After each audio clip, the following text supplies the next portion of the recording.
Hey guys, tonight we're beginning with something a little holier, a time of dust, sandals, and unsettling divine potential.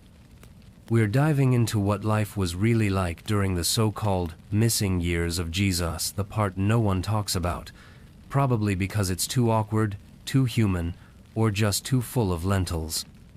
So before you get too cozy, take a second to like the video and subscribe, but only if you genuinely enjoy watching history get mildly blasphemous. And tell me in the comments where you're tuning in from and what hour of the night you're attempting sleep at. It's always comforting to know we're all a little spiritually confused together. Now dim the lights, get that fan humming like a Roman aqueduct, and let's begin our journey. You're not a messiah yet, you're not a carpenter yet.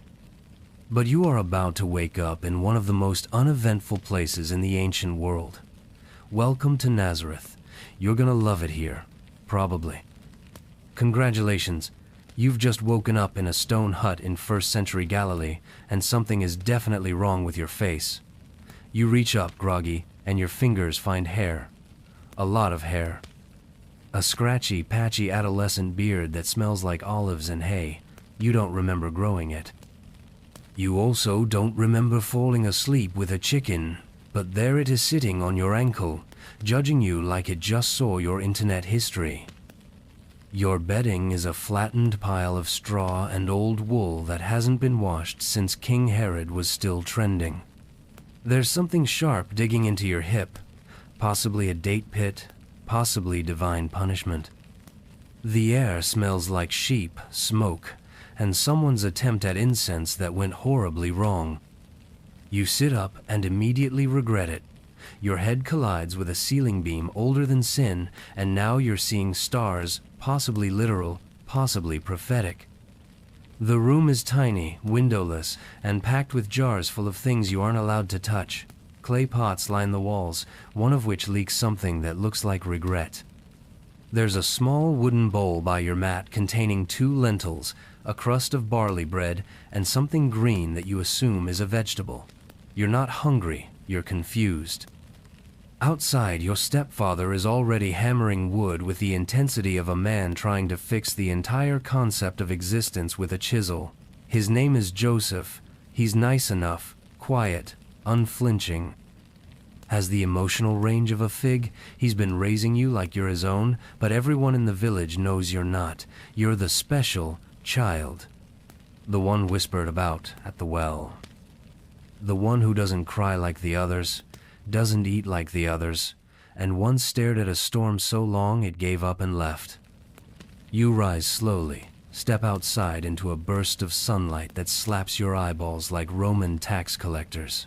The ground is dry, cracked, and already warm under your feet. There's a fig tree to your left. It's producing exactly 1 fig. Across the dusty path, Miriam the neighbor is sweeping her roof again. Why? Nobody knows. It's the kind of village where nothing happens, so everything matters. The moment you step outside, a boy runs past you screaming about goats. You don't ask. You don't want to know. A breeze kicks up a swirl of dust, coating your teeth in Nazareth's signature flavor, limestone and disappointment. You try to stretch, but your back gives a loud crunch like old papyrus. You're 13, which by local standards means you should already be contributing to society or preparing for marriage. Instead, you're wondering what dreams are made of and why you can feel people's emotions before they speak. Your mother greets you with a nod and a fig you don't want. Someone is yelling in Aramaic about a missing jar. A donkey stares at you from down the road like it knows something you don't. And somewhere deep inside your ribcage, something stirs. A quiet hum, like a whisper trying to become a word. You can't explain it. You don't even try. You're just a boy with calloused feet, a dusty robe, and an uneasy sense that your life is not going to be like anyone else's in this village. Welcome to the missing years of Jesus. They weren't lost. They were just a little too weird to include. So, you've survived your first conscious morning as a teenager in ancient Nazareth. Congrats. Your reward is a lukewarm bowl of lentils, a single olive that tastes like salt and disappointment, and a triangular shard of barley bread that feels like it was baked using heat from a passive-aggressive glare. You chew slowly, mostly because your jaw still hurts from yesterday's attempt at carpentry, which was actually just you sanding a block of wood into the shape of a mistake. Your mother watches you from the corner like she's trying to figure out if you're a future prophet or just a very intense introvert. Probably both. You're 13, which in this culture means you're supposed to stop asking questions and start pretending to enjoy working with your hands. Other boys your age are proudly carving bowls, hauling water, or stabbing lizards with sticks to prove they're manly. You, on the other hand, spent most of yesterday staring at the sky and asking whether time is real. That didn't go over well. Aunt Salome called you distant, your uncle called you strange. Your stepfather just nodded silently in a way that said, "Please don't levitate at dinner again." You didn't mean to, you were meditating. Or trying to nap. It's hard to tell the difference lately. You walk down the dusty path toward the market square with a basket of walnuts under your arm. The sun is already high, and your robe is sticking to your legs like divine punishment. The road is uneven, lined with little stones that seem designed to insult your feet. A goat blocks your path and refuses to move. You look into its eyes. It looks back like it knows exactly what your deal is and finds it unimpressive. You step around it, your dignity trailing behind you like a loose sandal. The village is buzzing, which for Nazareth means about 7 people are standing near a well and pretending they have news. You hear your name softly, like someone's worried you might hear it too clearly.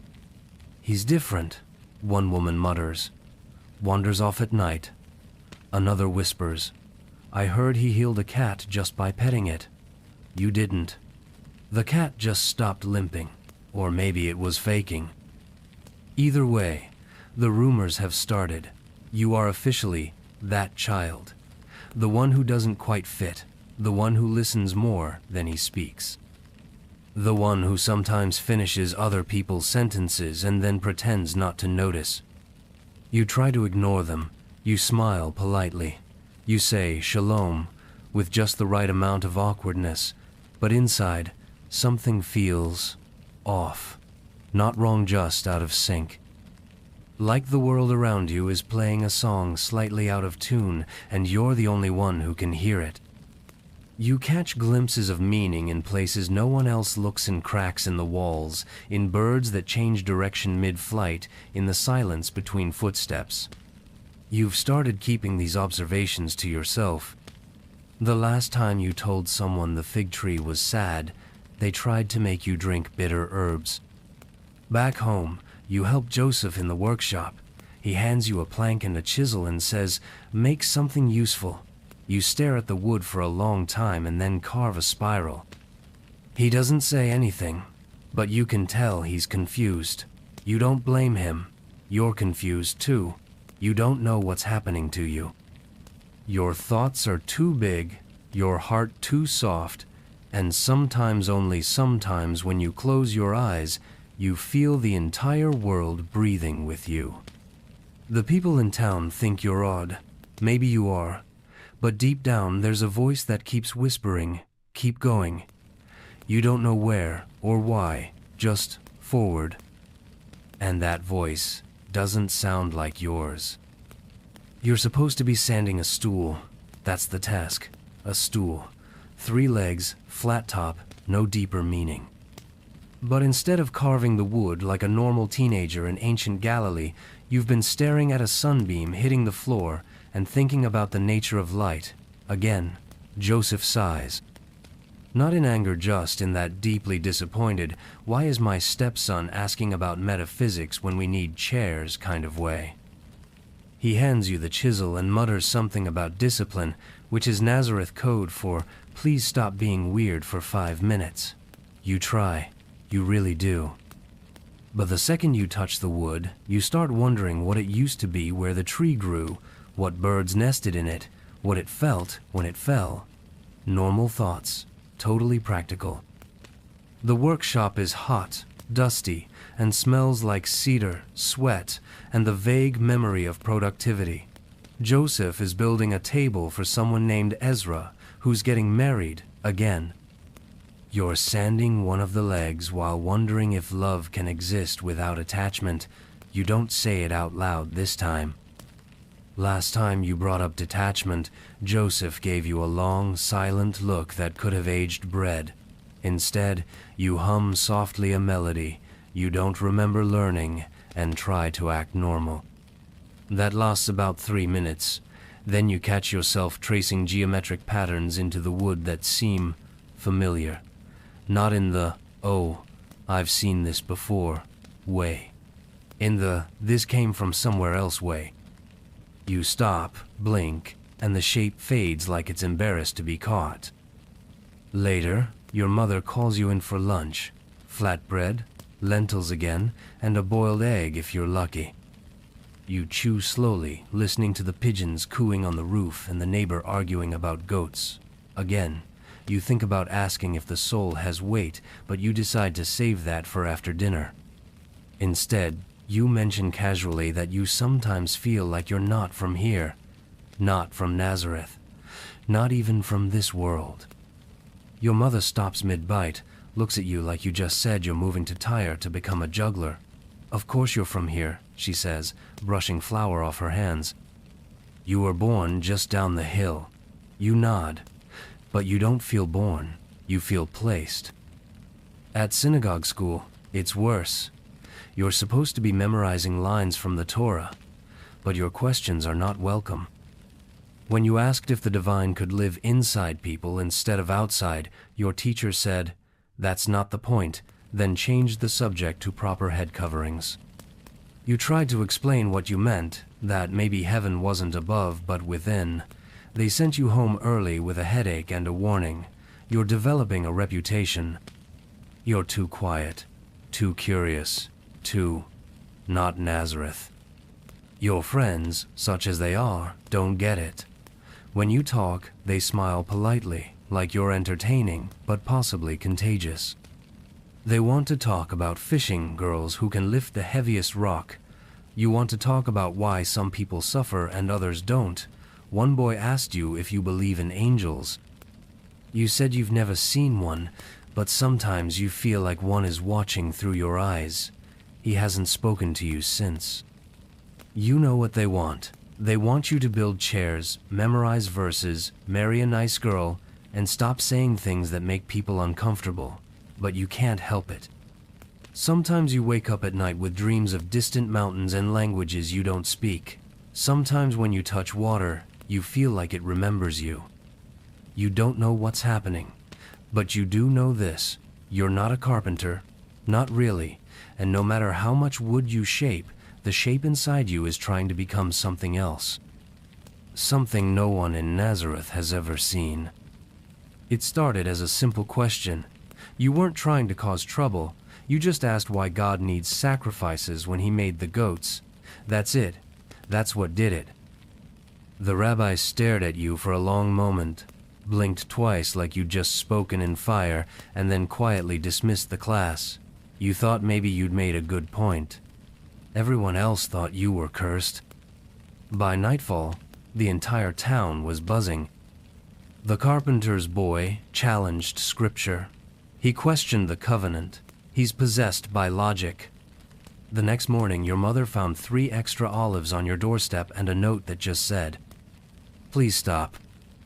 You were 9 when you first started asking questions people didn't have answers to. Now you're 13, and you've gotten sharper, braver, and worse at pretending. You don't do it to be difficult. It's just that you can't ignore things. When someone says the world is flat, your brain immediately starts drawing circles. When someone says women can't pray aloud, you wonder who decided that and why they were so afraid of voices. When someone says the poor are poor because of sin, you feel something ancient and angry rise up in your chest like a storm that forgot how to rain. This time, though, you went too far. It wasn't just the goats. You asked if the temple veil really separates God from the people, or if it's just for decoration. You asked if maybe holiness is portable, not locked inside stone. You said carefully, nervously, that maybe every bush could be burning if you knew how to look. The rabbi smiled, nodded, and then told your mother you weren't allowed back until you matured, which is Nazareth code for stop thinking. You were grounded. Not in the dramatic modern way, but in the ancient Galilean style. No leaving town, no wandering hills, and definitely no unauthorized theology. Joseph handed you extra carpentry work. Your mother gave you that look she saves for when she's worried you might explode into light in the middle of dinner. You tried to behave. You did. But you also kept a hidden scroll in your robe and carved mysterious symbols into spare blocks of wood when no one was watching. The other boys started avoiding you entirely. You were the one who got kicked out of Torah school, the one who asked questions that made grown men sweat, the one who sat alone on rooftops at dusk, staring into nothing like he was waiting for a god most people hadn't even imagined yet. You weren't popular, but you were starting to realize you didn't care. Something inside you was moving. Slowly, yes, but forward. You spent those 2 years mostly in silence. You helped build things with Joseph. You memorized verses on your own. You watched the sky shift colors at dawn and wondered if anyone else noticed how the wind sometimes carried answers. You didn't stop asking questions. You just stopped asking out loud. Eventually, the rumors faded. The rabbi stopped scowling. Your neighbors decided you were probably harmless, but something had changed, not in theme in you. You'd learned how to listen without speaking, how to see things without needing permission, how to wait for the world to catch up. You weren't grounded anymore, but something told you you'd never really go back to the way things were. Not after you made the town's holy man forget his lines. Not after you realized you didn't need anyone's approval to feel divine. There's no big announcement, no farewell feast, no dramatic hug from your mother, no wide-eyed goodbye from Joseph. You just leave, quietly, at dawn. With a walking stick, a satchel of half-dried dates, and a vague idea that something is waiting for you past the hills. Maybe wisdom, maybe peace, maybe just better bread. Either way, you can't stay in Nazareth anymore. You've outgrown the gossip, the glances, the goat who still looks at you like it knows what happened in the temple. You slip out before the sun fully rises, stepping over a sleeping chicken and ducking beneath the neighbor's laundry line. You're gone before anyone knows to miss you. The path out of town is steep and crumbly. Loose rocks threaten to turn your ankles into parables. You walk in silence, ears open to birds, branches, and the low, holy hum of nobody expecting anything from you for once. The air smells like dust and jasmine. Your feet already hurt. You're not even sure where you're going just away. Somewhere east, maybe.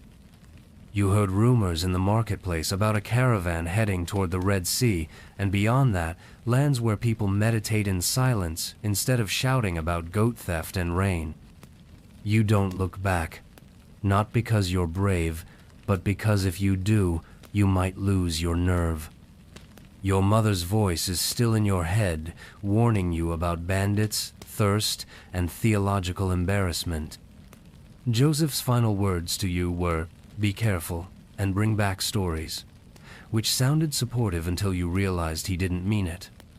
Not really. He meant bring back the right stories. Ones that don't unsettle dinner tables or make people question the temple tax. The road is long, hot, and mostly uneventful, until it isn't. The second day out, you meet a traveler named Eli, who offers you shade under a tree and then immediately tries to convert you to worshipping a sun god who demands honey and the occasional toe. You thank him politely and keep walking. On the third day, you run out of dates and spend 6 hours contemplating a single fig like it's the last riddle in a divine escape room. You eat it. It tastes like dirt and disillusionment.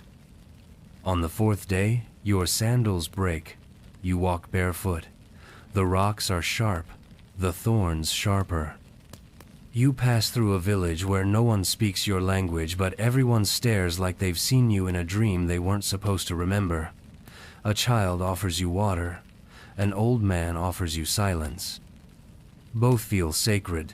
You don't know what you're looking for, but you're starting to think it might not be a place. It might be a feeling. A deep, bone-level knowing that you're part of something enormous and invisible that doesn't care if you carve stools or quote scripture properly. At night, you sleep under the stars and try not to think about home. You miss the smell of your mother's flatbread, the rhythm of Joseph's hammer, the fig tree by your window. But you don't miss the shrinking, the constant need to explain why your eyes go distant when people speak, why your thoughts wander like sheep that can't be herded. On the sixth day, you climb a ridge and see the desert stretch out before you like a silent invitation. Endless, indifferent, pure, your feet are cracked, your lips are bleeding. But your heart feels strangely full, like it knows this pain is part of the answer. You don't know what you'll find out there. All you know is you're not going back. Not yet. You left Nazareth with a walking stick, some dates, and a crisis. You've still got the stick. The dates are gone. The crisis? That's just starting to get interesting. You find them near a watering hole, shimmering like a mirage that decided to become an actual logistical operation. A small caravan, 3 camels, 2 donkeys, and 6 men who look like they've each lost at least one argument with gravity and the desert sun. They're heading east toward the coast. Maybe Egypt, maybe farther. You don't ask too many questions. You just walk up, offer the last of your figs, and say the most polite, vaguely holy-sounding thing you can think of. Peace and travel to you. They let you join, probably because you're skinny, quiet, and look like someone who won't eat too much. Your job is simple. Don't fall behind and don't complain. Easy enough, right? Until you meet the camel. His name, according to his owner, is Mordecai. He has 1 tooth, 3 moods, angry, angrier, and pretending to be dead, and a disturbing ability to make eye contact like he's reading your soul and finding it unimpressive. You're assigned to walk beside him, which turns out to be more of a punishment than an honor. He bites, he spits, he farts like he's storing prophecies in his lower intestine. On day 2, you catch him nosing into your satchel. On day 3, he straight up robs you. You wake up and your bag is gone, not stolen by bandits, not lifted in the night by some desperate traveler. No, Mordecai ate it, or at least most of it. You find the torn remains under a patch of trampled sand, still damp with camel saliva. Inside, 1 sandal, half a scroll, and the wax seal from the only letter your mother ever wrote you, gone. The dates? Gone. The small wooden carving Joseph made you before you left? Gone. Mordecai stares at you like he just solved a spiritual lesson you weren't ready for. You think about confronting the owner, but the man is asleep under a bush, snoring like he invented exhaustion. So instead, you sit beside Mordecai and whisper, "I hope you get indigestion." He burps loudly, then sits down directly on your robe. Enlightenment, it turns out, is not graceful. It's sandy, loud, and smells like regret and livestock. Still, the road teaches, slowly, brutally. There's no temple here, no scrolls. Just the rhythm of sandals against stone, the burn of sun on skin, and the slow, crawling realization that maybe this is the point. Maybe losing your bag to a rude camel is exactly what's supposed to happen when you're trying to let go of everything. Maybe the lesson is that your belongings were never yours. Maybe it's that Mordecai is the desert's way of testing your patience before some greater wisdom arrives, or maybe camels are jerks. The other travelers barely notice your existential unraveling. One man tells you about a glowing mountain he saw once. Another hums songs in a language you've never heard, but somehow understand in your bones. They pass bread around the fire without speaking. One night, a woman joins the group. She doesn't say much, but she looks at you like she knows what you left behind. You don't talk. You just nod. The desert isn't empty. It's full of invisible things. Time, memory, presence. The more you walk, the more you realize you're shedding versions of yourself. The scared boy, the obedient student, the frustrated carpenter. Even the robe you started in is now bleached, fraying, and nearly translucent in the sun. You're becoming someone else, someone quieter, lighter. Someone Mordecai probably still hates, but someone who doesn't need the satchel anymore. You thought you were joining a caravan. Turns out, you joined a slow, gritty, sunburned process of becoming, and the first great teacher on that path wasn't a sage, wasn't a priest, wasn't even human. It was a camel named Mordecai. You don't remember how you got here. Not exactly. One moment, you were trudging through sand behind a farting camel. The next, you were climbing. Higher, colder, stranger. The desert fell away like a forgotten dream, and the air turned thin, sharp, and holy. Your feet cracked, your lips split.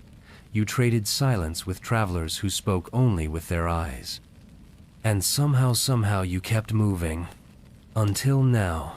Now you're waking up on a woven mat inside a stone room that smells like incense, smoke, and something that might be enlightenment or fermented goat milk. Outside, snowflakes fall in slow motion, like the sky is exhaling. The wind hums through the prayer flags strung between jagged cliffs. You're wrapped in a thick robe someone placed over you while you slept.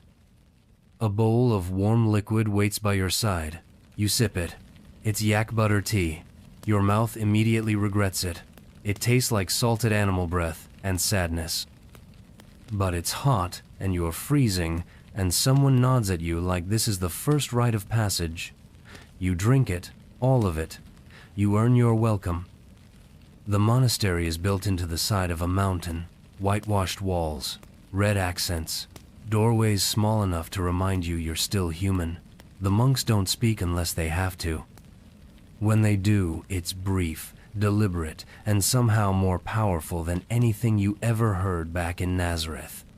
One of them hands you a broom. No words, just a nod toward the courtyard. You sweep. You sweep for hours. Snow, dust, feathers from a bird that's long gone. You don't ask questions, you just move. Later, they let you sit in on a chant. No one teaches you the words, you're just expected to listen. You sit cross-legged, knees aching, as 20 voices rise and fall like waves against the walls. You don't understand the language, but your body does. It hums along without your permission. Somewhere deep in your chest, something clicks into place, like a locked door opening.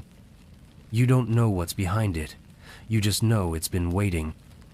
Days pass, or maybe weeks. Time here doesn't behave. It drifts like smoke.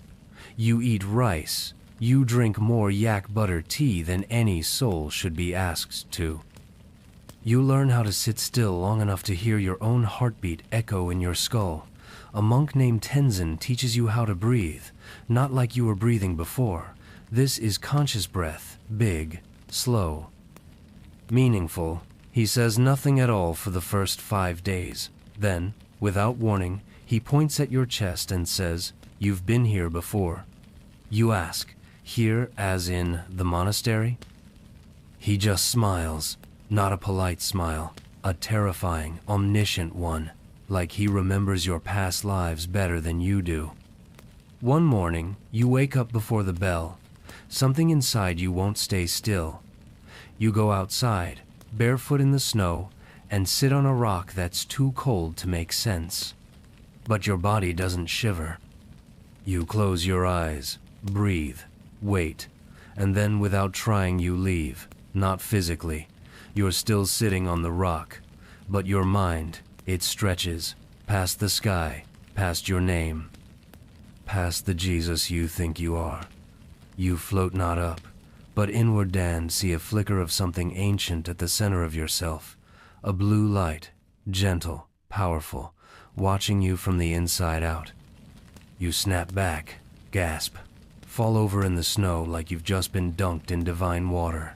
Tenzin finds you later and hands you more tea. You try to explain what happened. He nods. The mind is like the moon, he says. It reflects, but does not shine. You want to ask what that means, but you already know you won't understand until years from now, probably while choking on a fig or something equally mundane. You didn't come here on purpose, you didn't plan this, but something did. Something older than scripture, something that doesn't need scrolls or titles, just breath, stillness, snow. You're not sure who you are anymore, but you're starting to meet the version of you who knows. By now, you're not a guest, you're not a stranger, you're something in between resident ghost with chores. The monastery has folded you into its rhythm like you were always meant to be here. Wake up before dawn. Light incense, meditate until your legs scream. Then sweep courtyards, boil barley, and if you're lucky, help prepare ceremonial soup with an elder who speaks in 5-word riddles and smells like sandalwood and sharp cheese. No one calls you Jesus here. They don't ask about your past. If they know what you are, or might be, they don't let it show. They just nod when you pass, like a puzzle that hasn't solved itself yet. You're assigned to the dish station. Not glamorous, not sacred, just a basin, a cloth, and a rotating pile of wooden bowls stained with fermented yak milk and chili paste. At first, you're annoyed. You're supposed to be studying enlightenment, not scrubbing gunk from the bottom of communal spoons. But Tenzin sees your face, smiles, and says, if you can't clean a bowl, you can't clean your mind. You hate that he's right. You start to pay attention. The heat of the water. The shape of the bowls. The way grease resists, then lets go. You stop rushing. You start breathing. And somehow, you feel lighter. Breath becomes your teacher.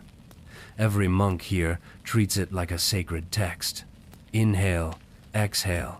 Nothing mystical at first, just control, pace, stillness, but then things change.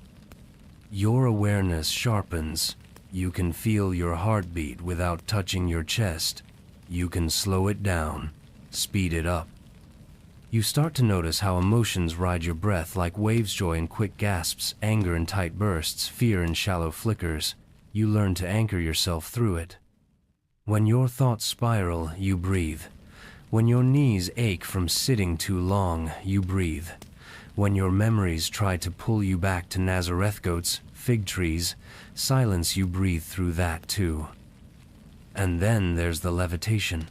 Not that anyone calls it that. They just say, lift. You think it's a metaphor until you see a boy younger than you hovering 3 inches off the stone floor during morning prayer. No one claps. No one gasps. They just keep chanting. You ask Tenzin how that's possible. He says, the body is heavy because the mind clings. That night, you sit alone on the rooftop and try not to cling. You close your eyes, slow your breath, imagine your bones becoming mist. Nothing happens. You fall asleep in your robe. A week later, during morning stillness, something changes. You're breathing slowly, so slowly it feels like the whole mountain is exhaling with you. Your hands go numb, your legs vanish. Your spine is a string. You feel unfastened, not flying, just unstuck. When the bell rings, you open your eyes. You're still sitting, but the dust around you has shifted. The monk beside you looks over and grins like he saw the whole thing and isn't telling. They don't teach magic here. They don't perform miracles. They just train the mind until it stops believing in limits. You haven't walked on water, but you've walked through yourself. You haven't turned water to wine, but you've turned breath into clarity, and clarity into stillness. And that feels like power. Still, there's a silence in you that grows each day. A question no mantra can answer. You feel it in your hands when you pour tea, in your feet as they cross the snowy threshold, in your chest at night when the stars pulse like a heartbeat you've almost matched. You know this isn't your final home. You're learning, transforming, but the road is calling again. You've become someone new, and that someone is ready to leave. You wake up to someone staring at you, not maliciously, not curiously, just knowingly. It's Tenzin. Of course it's Tenzin. He's crouched beside your mat, eyes like two wells that have seen too many secrets to still call them secrets. He doesn't blink, he doesn't smile. He just says, "You are glowing." Then he stands, wraps his robe around his narrow shoulders, and walks out into the morning like he just told you it might rain. You sit there, stunned. You check your hands, your chest. You don't feel different. You're cold. You're tired. Your joints are still sore from meditation, and your stomach is growling in ancient Aramaic. But something inside you buzzes. Not the bad kind, not anxiety. Something gentle. Like your soul hummed a little too loud and accidentally tripped a fuse in the astral realm. You walk out into the courtyard, barefoot, robe dragging, and try to act like someone who didn't just emit sacred light while unconscious. The other monks don't mention it, but they look at you longer than usual, just a little, like you're carrying something that doesn't belong to you, or maybe finally does. At breakfast, no one hands you a bowl. They just wait. You serve yourself. You chew slowly. Someone slips a sprig of mint into your tea. That's new. A monk across the table whispers, "The mountain recognizes you." You blink. "Excuse me?" But he's already gone. You try to ask Tenzin about the glow. You corner him during wood-chopping duty, which he treats like swordplay and prayer combined. "What did you mean?" you say. He doesn't look up. "I meant what I said." "Was it metaphorical?" "No." "Chop." "Was it bad?" "No." "Chop." "Was it real?" "More than you think." "Chop." "Why me?" He stops, finally. Turns to you, breath even. Because you forgot who you are for long enough to let the truth through. You don't have a response to that. You carry firewood back to the kitchens, wondering if enlightenment is supposed to feel like being haunted by your own potential. That night, you sleep under the stars again, just in case. You close your eyes, breathe slowly. You don't try to glow. You just asked quietly, humbly for truth to keep whatever promise it's trying to make. You dream. In the dream, you're standing in a vast, desert-like void. No sky, no sand, just open space. You're barefoot. You're dressed in white, which isn't unusual until you realize it's light, not fabric. Light wrapped around you like memory. In front of you is a mirror made of water. You step toward it. Your reflection doesn't move. It just smiles. "You're almost ready," it says. You wake up with tears in your eyes and your hands tingling. You don't know what that means.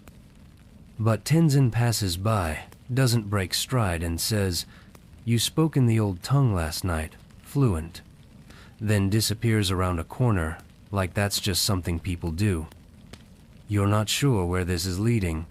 You don't know if you're becoming something sacred, or if you're just shedding everything that ever told you you weren't.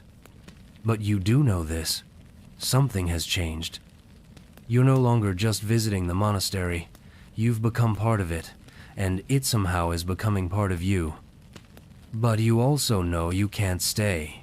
You're glowing now, and light doesn't linger, it travels. It's evening. The courtyard glows amber from butter lamps and the last flickers of sun trying to warm the side of the mountain that stopped caring about warmth sometime in the Pleistocene. You're sitting across from an elderly monk with no name, at least, none anyone says aloud. He's got a face like a topographical map of ancient mistakes and the kind of eyes that seem to remember your birth better than you do. You're not supposed to talk during evening tea, but tonight something bubbles up in you. A need, a question, a thread you can't keep from tugging. You clear your throat. Have you ever heard of Yahweh?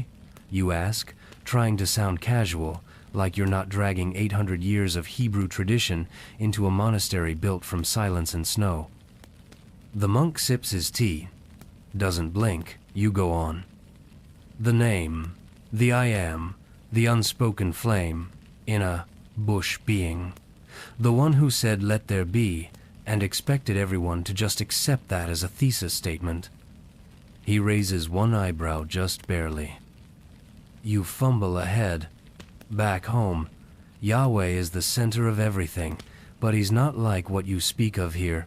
He gives commandments, thunder, judgment. He doesn't hum. He doesn't sit cross-legged in clouds and whisper metaphors about lotus petals. He commands. You expect confusion, maybe offense.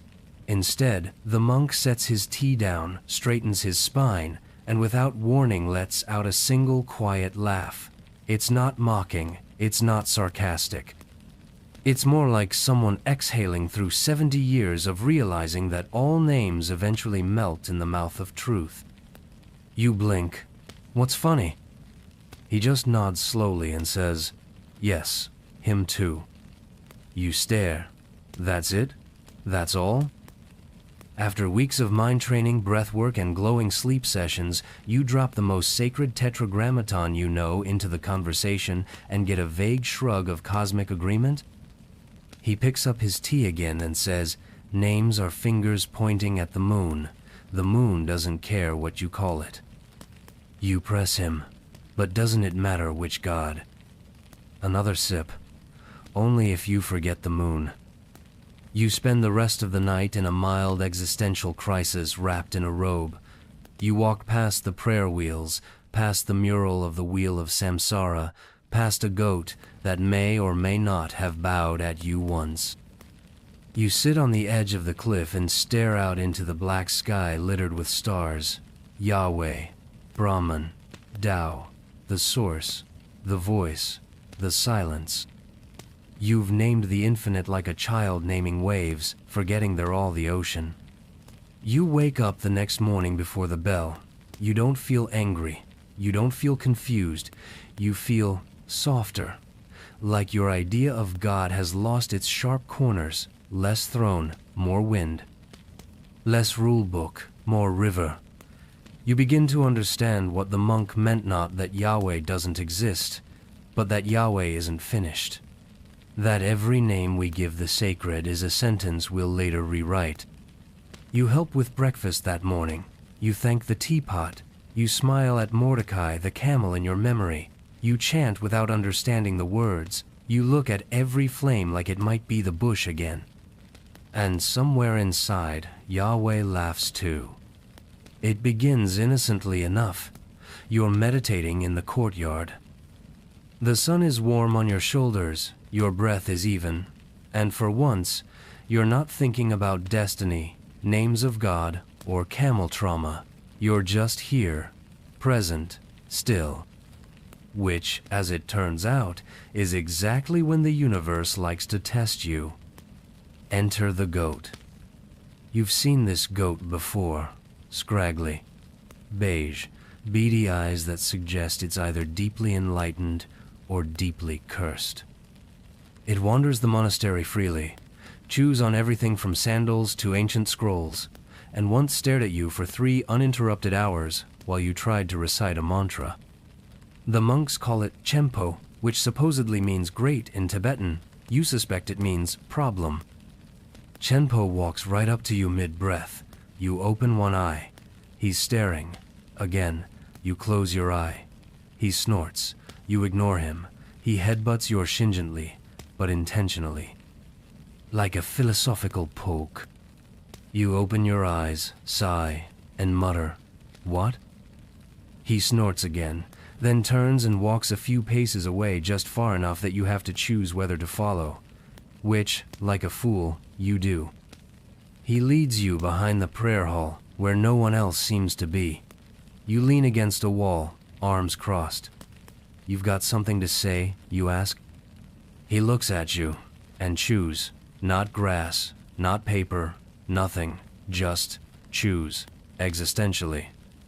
You start talking, because apparently that's what you do now. "I'm supposed to be a savior, a bridge between heaven and earth, but no one gave me a manual, no voice from a cloud. Just people staring at me like I'm supposed to know what to do with all this knowing." Chenpo blinks, slowly. You continue. "What is truth, anyway? Is it obedience, surrender, power, kindness, silence?" Chenpo burps. You nod. "Exactly. That's what I thought." And then, as if summoned by the cosmos itself to test your ego, the goat does something profound. He climbs onto a nearby boulder, turns his back to you, and with the full theatrical flourish of a mystic oracle, relieves himself. Loudly, unapologetically. You stare, for a long time. He hops down, walks past you, pauses, then looks over his shoulder with the calm of a being who has never cared about reputation or enlightenment, just food and freedom. You realize too late that you've been schooled by a four-legged Zen master who lives entirely in the now, has no existential baggage, and probably doesn't even know what death is. And yet, he's at peace. You, on the other hand, just tried to explain cosmic burden to a goat. Back in the dining hall, Tenzin raises an eyebrow. "You met Chenpo behind the hall?" You nod, shamefully. He smiles. He teaches the way of detachment. You choke on your barley. The monks don't laugh, but they know. The next morning, someone leaves a small tuft of goat hair on your mat. It's either a prank or a blessing. You're not sure anymore. You've fasted, meditated, glowed in your sleep. But today you learned the hardest truth of all. Sometimes the universe sends a goat to humble you, and you'd better listen. The morning you leave is quiet. Not ceremonious, not epic, just quiet. The kind of quiet that feels like the end of a sentence no one knew was being written. No one stops you. No one begs you to stay. They just nod, like the trees do when the wind passes through. You're wrapped in your robe, feet in worn sandals, a small bundle of barley cakes and salted yak cheese tucked under your arm. Tenzin stands by the gate. He says nothing, just holds out his hand. You take it. He doesn't squeeze. It's more like a transfer of gravity. Then he bows, not to your status, to your journey. You take your first step out of the monastery as someone who has meditated through storms, fasted through visions, and glowed in his own sleep. You've spoken in tongues, argued with goats, and seen light dance behind your eyelids. You've trained your breath until you could slow time in your own chest. You don't walk, you float. Then you trip over a rock and faceplant into a patch of thorny weeds. Hard. Your bundle of food flies. Your robe snags.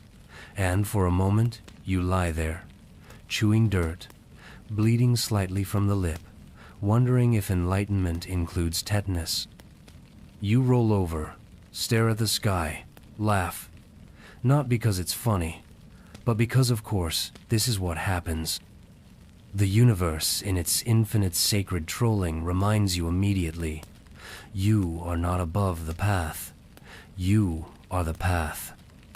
Eventually, you get up, dust off, retrieve your slightly smashed barley cakes.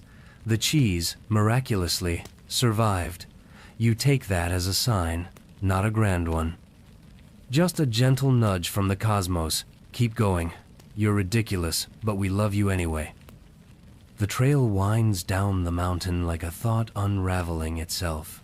You follow. With each step, the monastery behind you becomes more myth than memory. Snow fades to rock, rock to dust, dust to heat. You walk for hours, days, maybe more. The stars shift, the moon watches, the world gets louder. Bousier.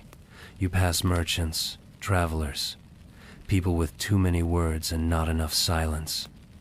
And then one night, in a small village where no one knows your name, a boy offers you a piece of roasted fig without asking for anything in return. You take it, you thank him. He looks up at you and says, "Your eyes are quiet. You don't know what that means, but you bow anyway." You sleep under the stars, not because you have to, but because you want to.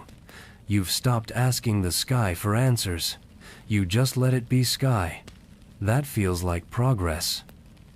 Enlightenment, it turns out, isn't a trophy. It's not even a destination. It's a bruise on your shin, a smudge on your robe, a memory of laughter in the middle of nowhere. You left thinking you were finished, but walking teaches otherwise. The world is still waiting to show you things. Sacred things, stupid things. The in-between things where holiness hides in cracked sandals and shared figs. You walk, and this time, you don't float. You feel everything. Each blister, each breeze, each absurd little moment. And that finally feels like a beginning. The village isn't much. A few stone houses, a goat with a limp, one very confused rooster who crows at dusk. You arrive dusty, sunburnt, and still slightly embarrassed about tripping over your own ego several chapters ago. You're hoping to sleep in the stable, maybe trade a prayer or two for food. Nothing fancy. But fate, as usual, has other plans. It starts with a cough. A woman on the edge of town is ill, nothing too dramatic, just a wet, painful rattle in her chest and eyes that haven't seen rest in days. The local healer moved away last spring to follow a river, whatever that means. Now the village relies on goat milk, whispered prayers, and the occasional aggressive herbal tea. None of it's working. You offer to help, not because you know what you're doing, but because something inside you says, sit with her, so you do. You hold her hand, you listen to her breathe. You remember the breath work Tenzin taught you, how to calm a storm by breathing slower than its wind. You breathe with her, slowly, deliberately. Inhale, pause, exhale. You don't chant. You don't glow, you just stay. Hours pass. Her coughing eases. You don't claim credit. You chalk it up to time, warmth, and the power of being seen. But the villagers, they don't see it that way. Word spreads fast. By morning, they're calling you the quiet one who banished death, which feels like an overreaction, but you don't correct them. You just smile awkwardly and try not to trip on any more rocks. Next comes the boy with the twisted ankle, then an elder who hasn't slept in 3 nights, a child with fever. You're suddenly surrounded by people handing you root vegetables in exchange for peace. You do what you can. Mostly, it's listening, breathing, placing your palm on a forehead and letting your presence say what words cannot. You don't feel powerful, you feel helpful. And that's enough. At night, they build a small fire near your tent and sit in a circle, watching you like you might levitate again. You don't. But you do tell stories, parables, half-remembered riddles, and that one about the goat that humbled your soul. They laugh. They cry. Someone gives you a wooden cup carved with a symbol that looks suspiciously like a star surrounded by lungs. One evening, the village leader pulls you aside. He's a wiry man with calloused hands and eyes that have seen droughts. You're not just a healer, he says. You carry something. something weightless that bends the air around it.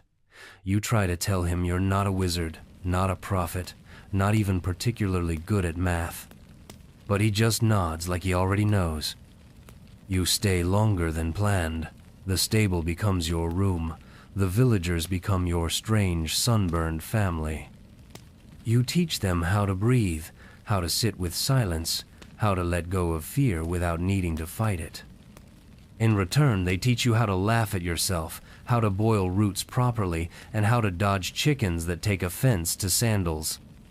Eventually, you know it's time to move on. You don't glow this time. You don't vanish. You just pack quietly. They thank you, offer gifts. You take only a scarf, a prayer, and the strange certainty that you are becoming something you don't yet have a name for. You leave at dawn, the road open and dumb and beautiful in its simplicity. You don't look back, but the air around you carries their breath. You've been walking for days. The land has flattened into a stretch of sand and silence, the kind of silence that hums louder than sound. Your feet are blistered. Your robe is sun-bleached. You've gone through your last barley cake and are starting to consider the nutritional value of cactus shadow. It's not exactly glamorous, but something is pulling you forward, not a voice, not a vision, just a feeling in your chest like a magnet made of memory. That's when you see him.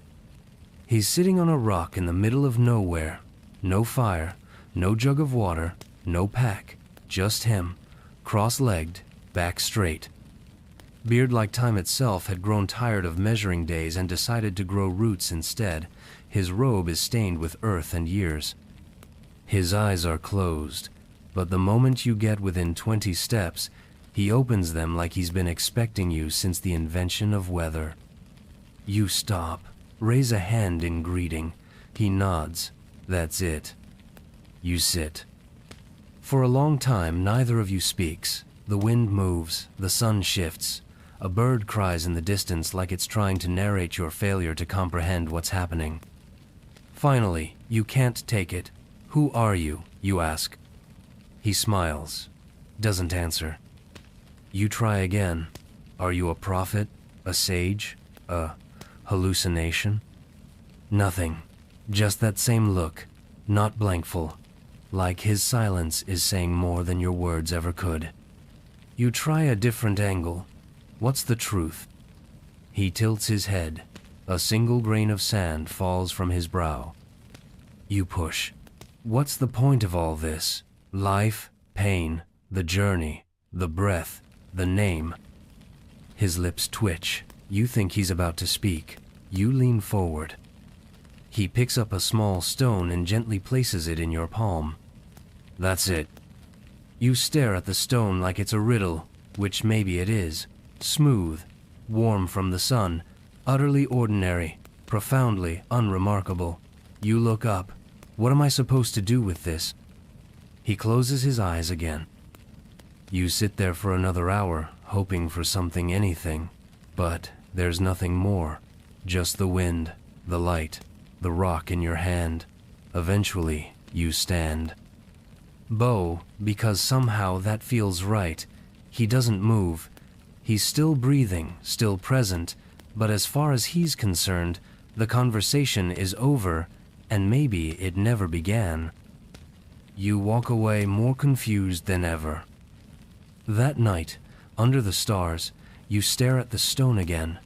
You keep turning it over in your hand, expecting it to glow or hum or reveal coordinates to a forgotten temple. It doesn't. It's just a stone. But somehow, that's enough. Because maybe the truth isn't something to be said. Maybe it's something to be given. Something ordinary that only becomes sacred when you stop demanding magic from it.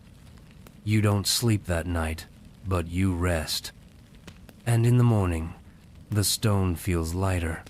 Or maybe you do. You're passing through another village's mall, sun-baked, quiet.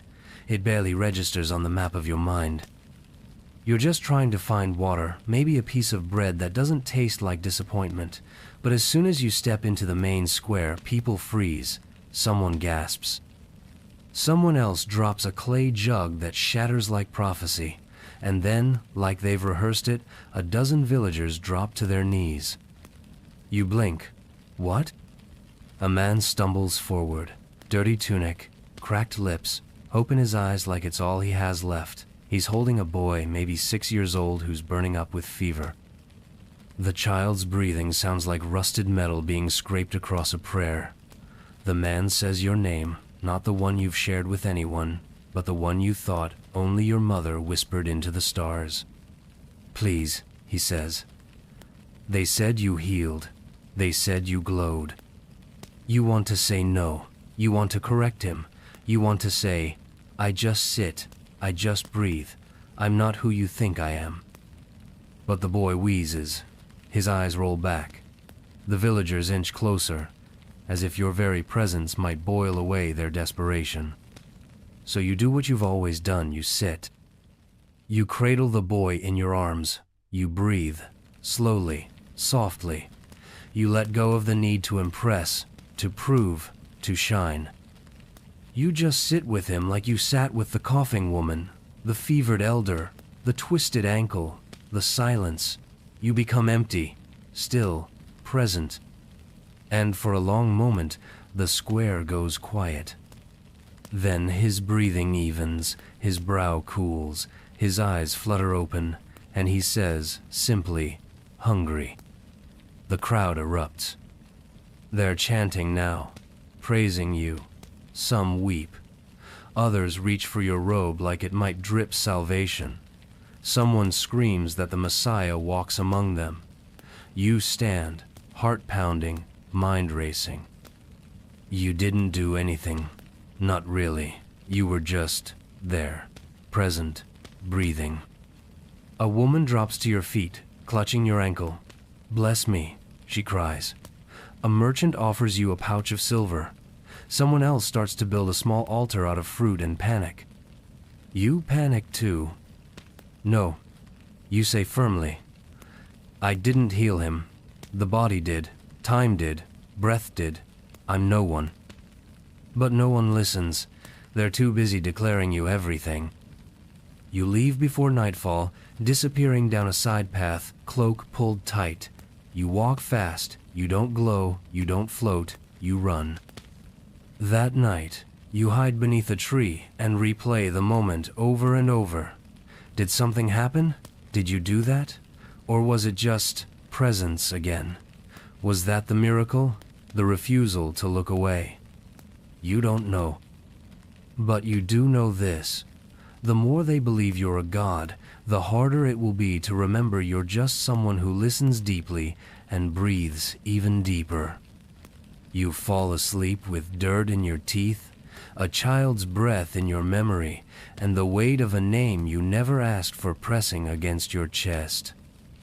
And somewhere far off the wind whispers, don't forget who you are, or who you're not. The next town is larger borderline city. Bazaars hum with noise, spices cloud the air like incense, and silk merchants shout over beggars who shout over camels who shout just to be part of the conversation. You try to stay unnoticed, a dusty traveler with no destination. But the problem with performing one unsolicited miracle is that apparently word gets around faster than feet.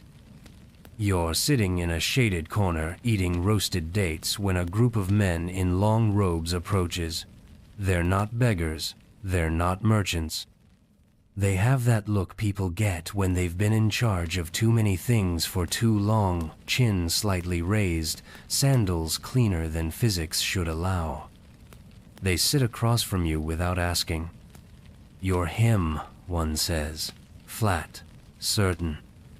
You choose slowly. Am I? They ignore that. Another one gestures and suddenly you're being led to a hall. Not grand, but not humble either. It smells of jasmine and pride. There's a chair at the end. Not gold, but built high, carved from palm fronds and adorned with draping cloths, like someone asked, what would a desert god sit on? And then took it literally. They call it a throne. You call it too much. One of them steps forward.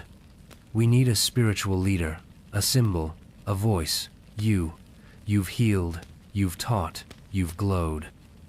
You're flattered, alarmed, confused, hungry again. You say, I'm just passing through. He smiles. Aren't we all? They hand you a staff. It's ceremonial, heavy, as if bearing it might summon truth from sand. You hold it for a second. It hums. Or maybe your arm's just tired. Either way, you hand it back. I'm not here to lead, you say. I'm still trying to remember how to follow. Another man leans in, whispering like he's offering temptation instead of logistics. You could build something here, a school, a temple, a legacy. You sigh, because that's the trap, isn't it? Legacy. The slow death of presence.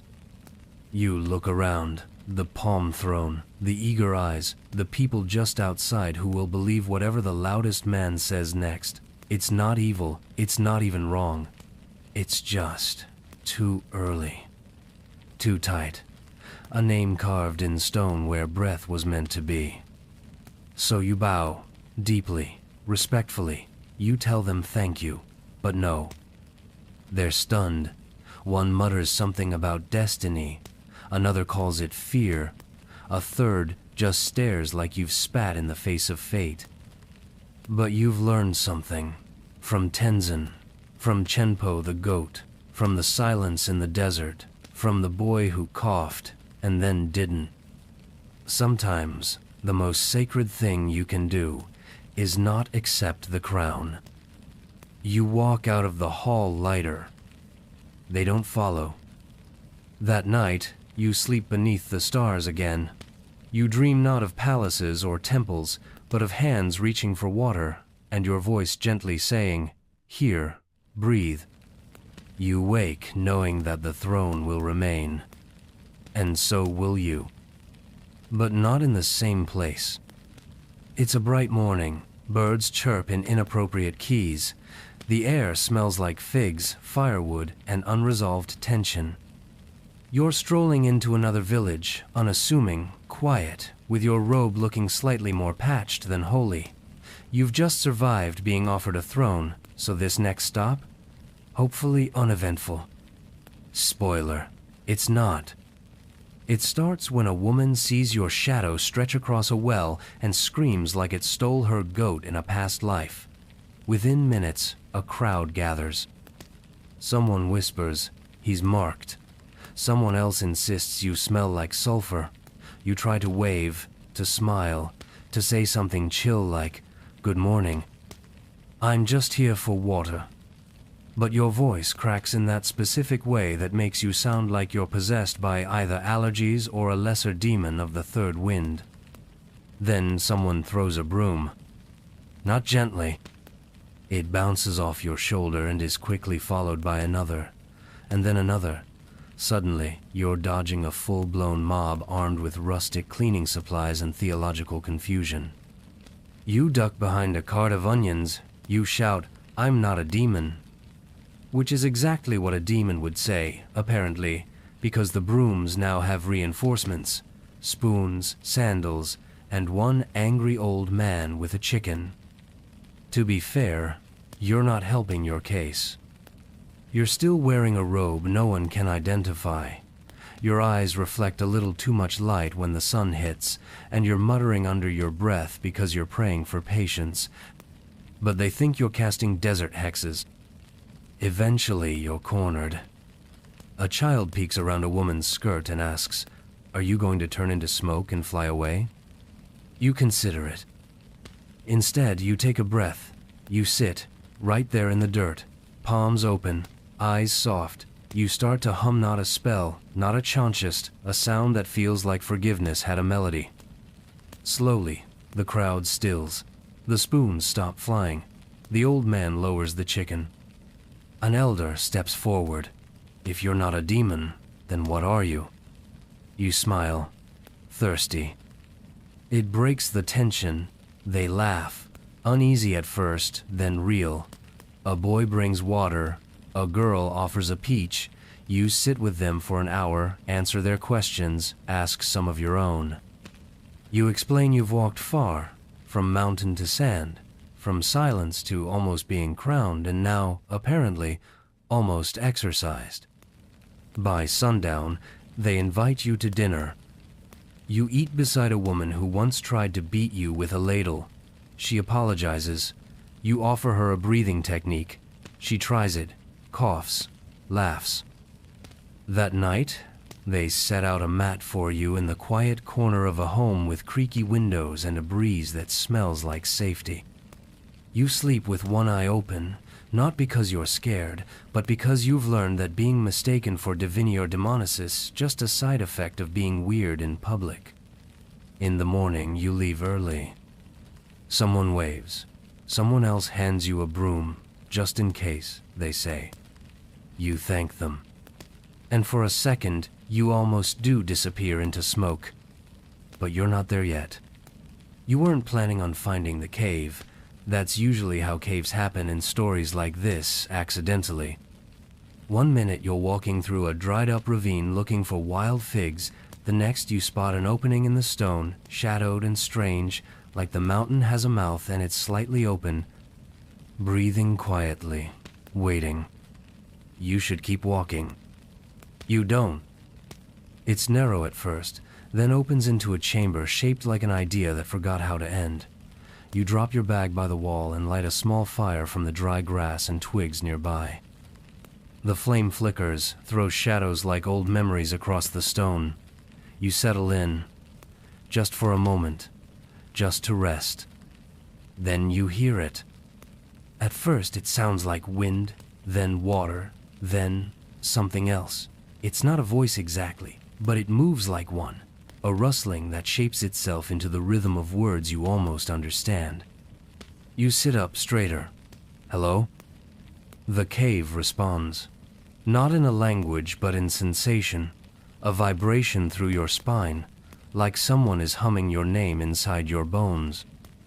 You stay very still. The fire doesn't flicker. The air doesn't move. But the presence, whatever it is, remains. Not menacing.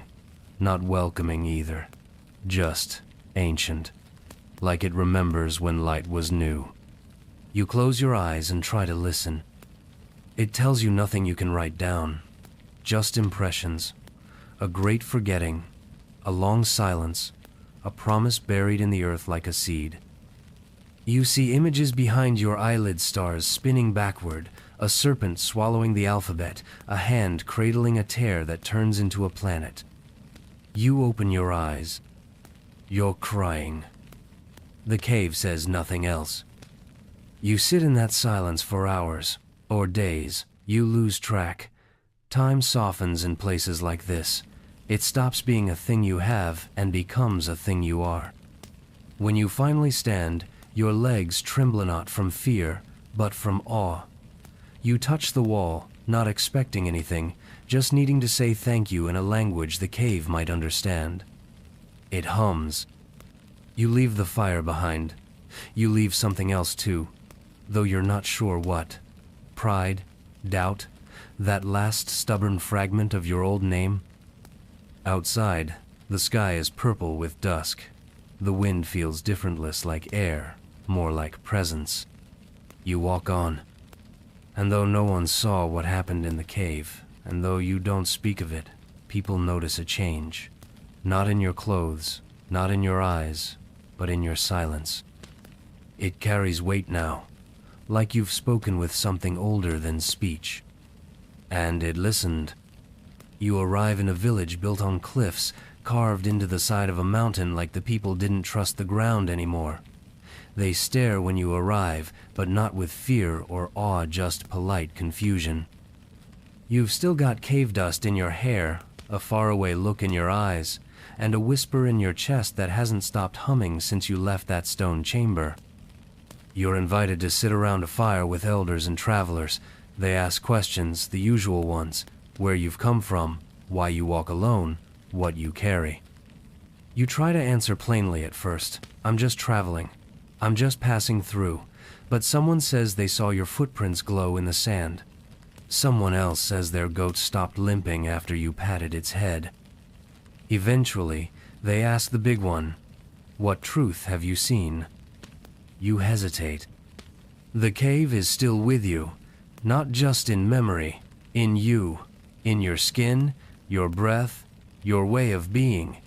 You could stay silent, you should, but something in you aches to be known. So you speak. You tell them of the cave, of the sound that wasn't a sound, of the way the walls felt alive, of the vision stars unraveling like thread, a serpent made of letters, a hand holding sorrow so gently it turned into light. You speak in metaphors because there's no other way to say it. You try to translate what happened without unraveling the mystery.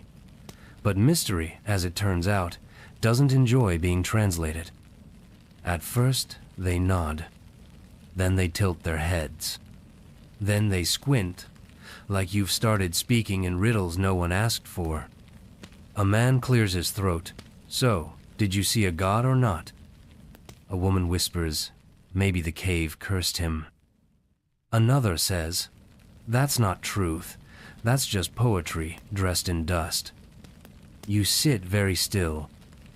You weren't trying to impress them, weren't trying to be a prophet, but the more they question, the more you feel that old ache, one you thought the cave dissolved, the ache of not being understood. You try to smile. Maybe it wasn't for explaining. They exchange glances. One laughs awkwardly, another stands and walks away. Someone offers you lentils out of pity. You eat them slowly, watching the fire flicker. It doesn't judge you. It doesn't ask for proof. Later that night, a child sneaks up beside you. She tugs your robe and says, "Did the cave really talk?" You nod, careful. She sits next to you and says, "My dreams hum sometimes. Does that count?" You nod again. You tell her dreams are caves that come to visit us, and sometimes we don't have to explain them. Sometimes just remembering them is enough.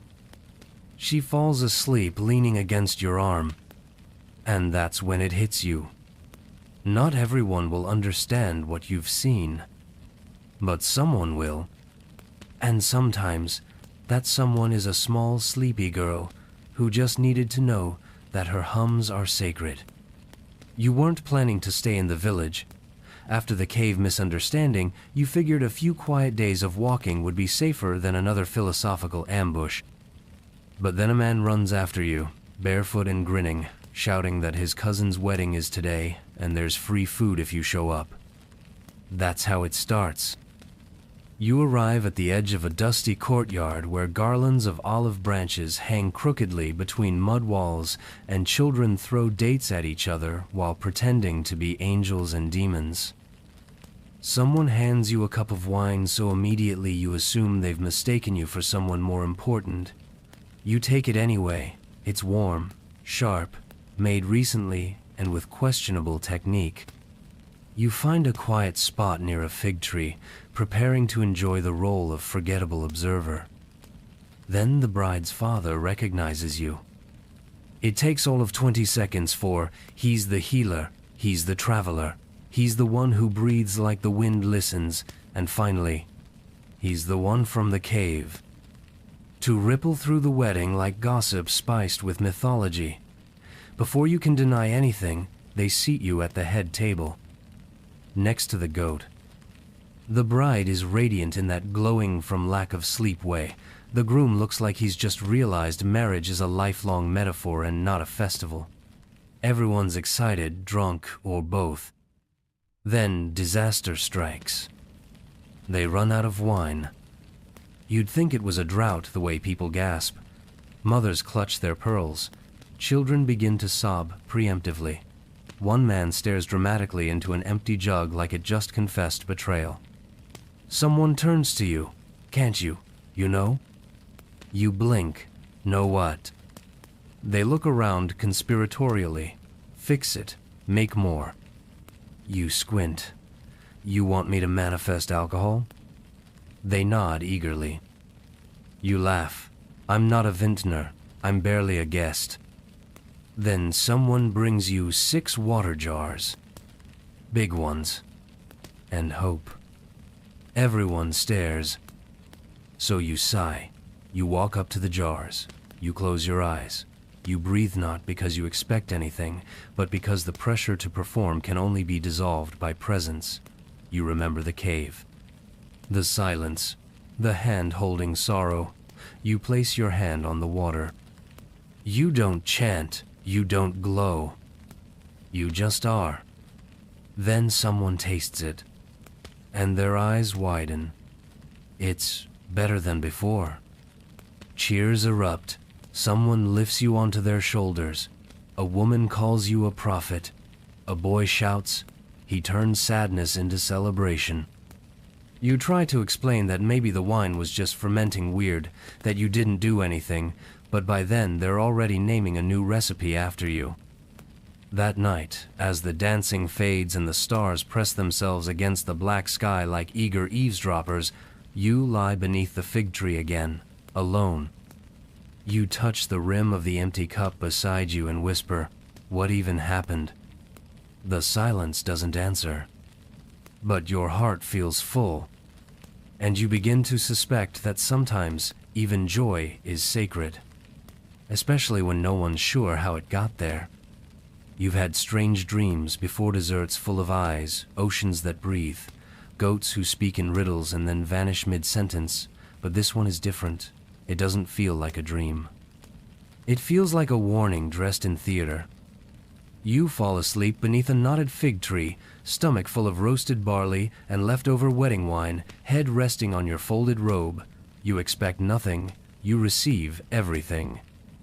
In the dream, the sky is split open, not cracked, split, like parchment ripped by a god who's run out of patience. Light pours through, not warm light, not gentle dawn, but something ancient and surgical.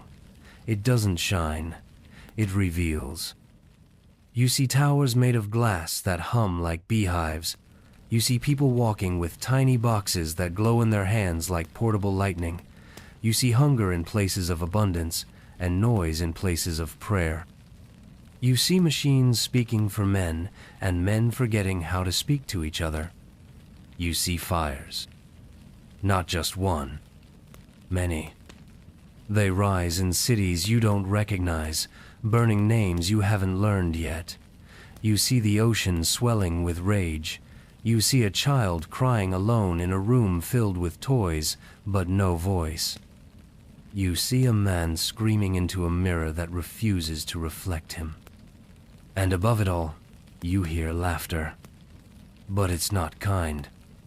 You ask the dream, "What is this?" It answers by showing you a garden lush, perfect, pulsing with life. Then it fades, replaced by walls, screens, pills, wires, soldiers. You're falling now. Through layers of sound, through memories that don't belong to you, through truths no one wants to carry. You land back under the tree, still dreaming, but aware now that you're dreaming. A figure sits beside you, cloaked in something darker than night. No face, no eyes, just presence. You ask, "Will this happen?" It replies not in words, but in weight, like regret being poured into your chest. You ask again, "Can it be stopped?" This time, a whisper. Only if they remember. You wake with a gasp.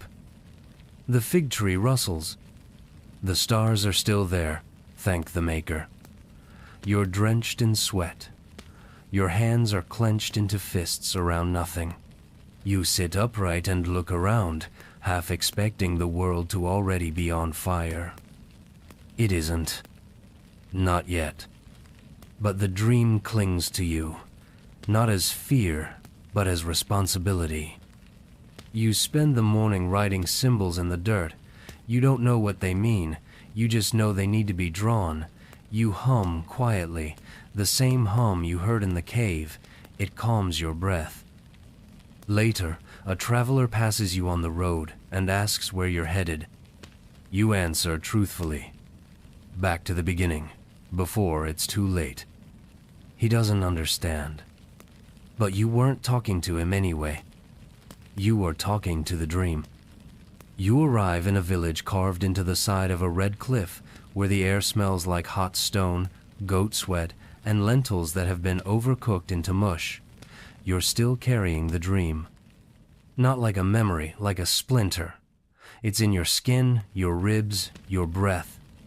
You don't know what to do with it, but you know you can't just let it rot inside you. So you speak. At first, it's subtle, a comment to a baker about how fire can consume not just bread, but cities, a passing remark to a shepherd about how noise might someday drown out prayer. You try not to sound like a lunatic. You try to smile when you say things like, "What if the earth is crying and we've forgotten how to hear it?" They laugh, nervously. You're that guy now. Then you get bolder. You stand in the square near the well and tell the story of the dream, the towers, the machines, the child in the lonely room. You don't shout, you don't preach, you just share. But sharing a truth no one asked for is like tossing a torch into a wine cellar explosive, confusing, and likely to get you banned from dinner. A woman stops you mid-sentence. "So you're a prophet now?" You shrug. "No, just someone who remembers." She squints. "Remembers what?"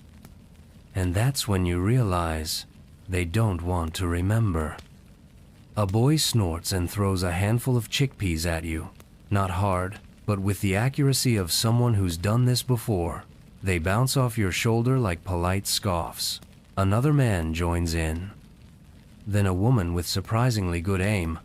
Soon you're being pelted by legumes and sarcasm. Someone yells, "Preach to the goats, cave boy." And you think, not a bad idea, actually.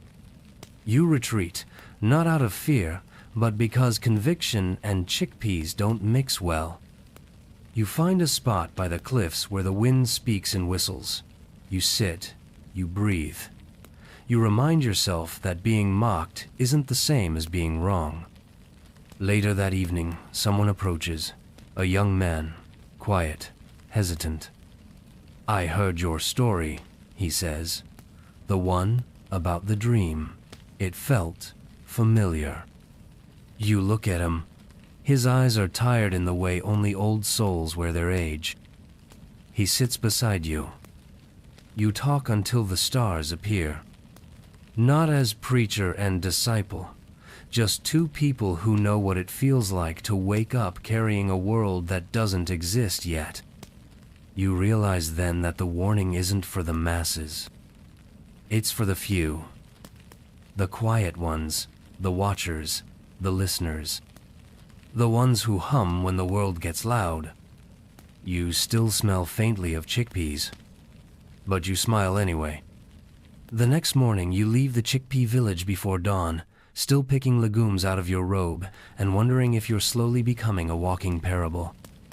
You wander down a valley path lined with fig trees and the occasional stubborn donkey until you hear singing faint, off-key, but filled with a kind of joy that doesn't care about pitch or audience. You follow the voice.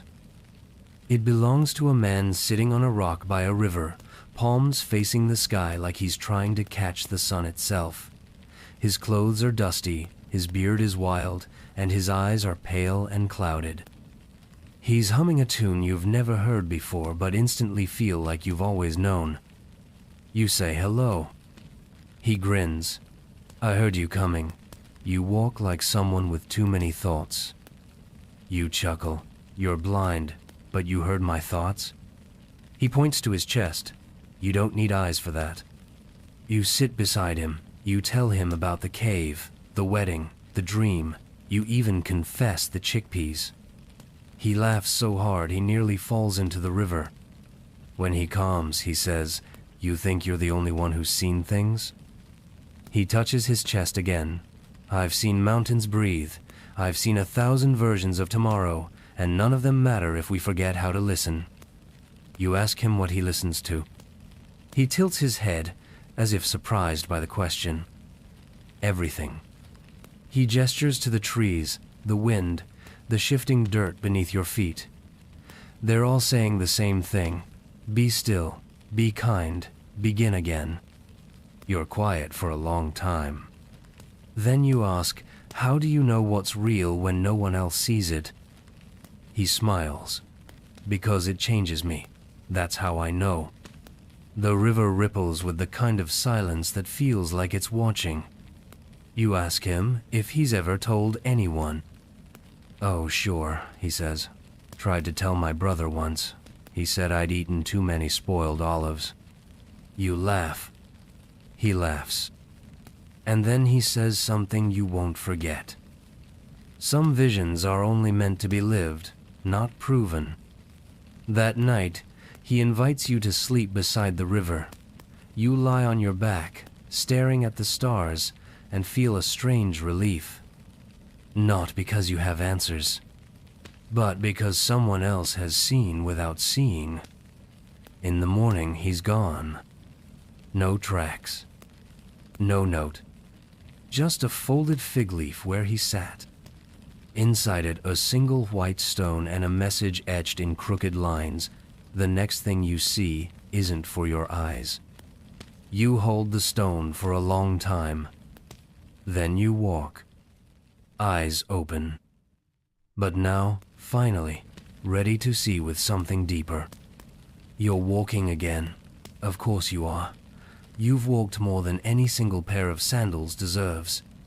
But this stretch feels different, lighter somehow, like the earth is leaning in, curious. The air smells like possibility and distant rain. You arrive in a quiet village carved into a hillside where houses look like they were sculpted by dreams and held together by stubbornness and time. It's peaceful here, too peaceful. You start to wonder if maybe you finally found the one place that doesn't need you, your dreams or your lingering cave energy. That's when you see the boy. He's sitting in a narrow alley between two houses, drawing circles in the dust with a twig. His skin is pale, too pale. His chest barely moves when he breathes. His eyes flicker like candle flames in wind. You approach, slow and cautious. His mother is nearby, stirring something over a fire. Her face is worn, not from age, but from waiting too long for something she stopped believing will come. You ask what happened. She doesn't look up. He was born quiet. Some days he forgets to wake up. Your instinct is to offer something, words, comfort, some fragment of wisdom about how life hides in the still places. But you've done that before. This time, you just sit. For hours. The boy doesn't speak. Neither do you. At sunset, you take off the white stone the blind man left you and place it gently in the boy's hand. You don't explain. You don't expect anything. It just feels like the right thing to do. He holds it, and something changes. Not loud, not dramatic, no glowing light, no sudden gasp, just a shift. The kind only the earth would notice. The kind that lives in the space between one heartbeat and the next. The boy blinks. Then again. Then, for the first time, he smiles. You look up. His mother hasn't seen it. She's still stirring, still waiting. You want to shout, to point, to cry. Look, he smiled. There's a spark again. But you don't. Because maybe this miracle wasn't meant for her yet. Maybe it was for him. And maybe it was for you. Later, you leave quietly, long after the stars have replaced the sky's excuses. As you pass the edge of the village, a dog barks unsharp, like a bell being rung on accident, and then goes quiet. You keep walking. The next morning, someone finds the white stone beside the fire. No one knows where it came from. No one mentions the traveler with dusty sandals. But the boy wakes early that day. He laughs. He eats 2 full dates. And when no one is looking, he picks up his twig and draws a perfect spiral in the dust. from the center outward.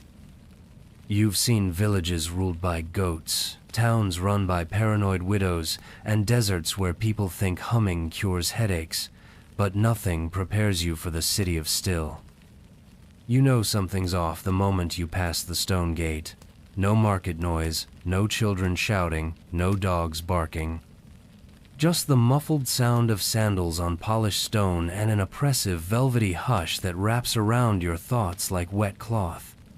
Even the pigeons don't coo here, they just exist silently, like tiny judgmental monks.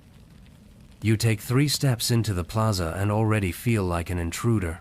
Your robe swishes too loud. Your breath is a thunderclap. Someone coughs nearby, and people stare like he committed a war crime.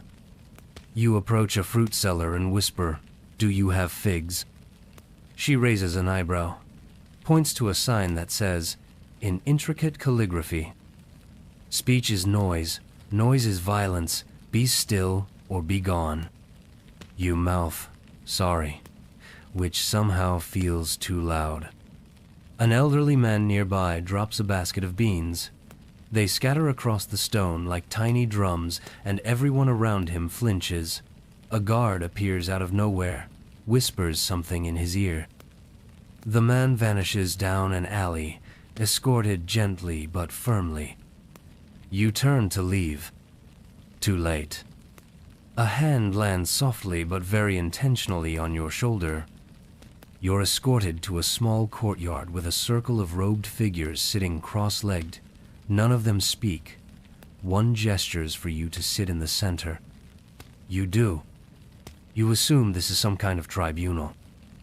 A woman with an ivory headband opens her eyes and stares directly into your soul. You feel very seen, very naked, very much like a child who just knocked over a sacred vase. Then, in a voice so soft it feels like velvet through fog, she asks, "Why do you carry noise?" You blink. Don't know. I just breathe. Too loudly, says another. You try to explain that you've seen visions, that the silence you carry isn't absence but memory, that sometimes truth sounds like laughter and fig trees and brooms being thrown in love or confusion. They do not smile. Then, from the shadows, a child giggles. It's the smallest sound, but it echoes, and suddenly everything shifts. The robed figures turn toward the sound. The woman with the headband closes her eyes. For a moment, she smiles. They release you without a word. You leave the city that night, barely daring to breathe. As you pass through the gate, a young boy appears beside you. He's the one who giggled. He's holding a single bell on a string. He hands it to you. "For when you forget that silence and sound are both sacred," he says, then disappears back into the hush. You carry that bell with you now.